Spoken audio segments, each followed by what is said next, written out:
بسم الله الرحمن الرحيم.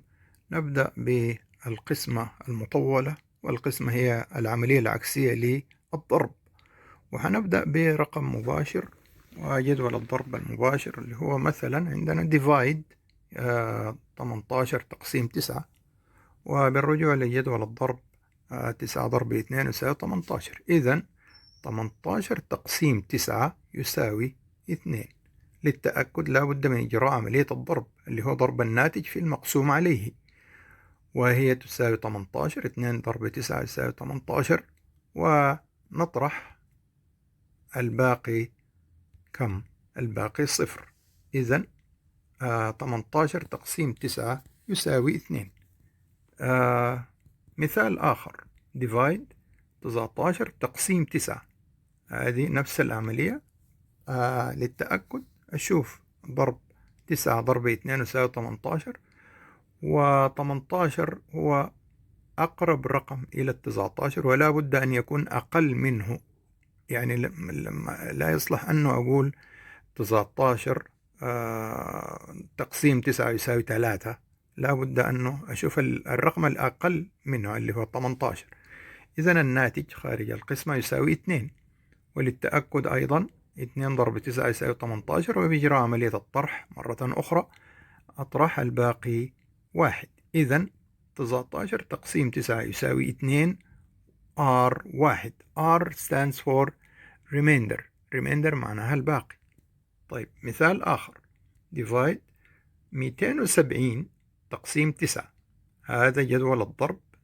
9 ضرب 3 يساوي 27. إذن بختار عملية الضرب لتسهيل عملية القسمة. 9 ضرب 3، إذن الناتج هو 3 في الأول. بختار الرقمين الأول طبعا 27. 3 ضرب 9 يساوي 27.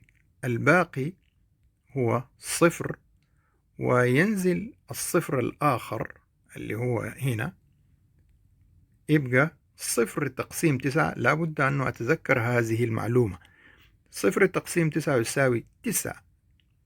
0 تقسيم 9 يساوي 0، سوري. لأنه 9 ضرب 0 يساوي 0. إذن لابد أن الناتج يكون 30 وليس 3، لأنه الصفر هو من أصل المسألة.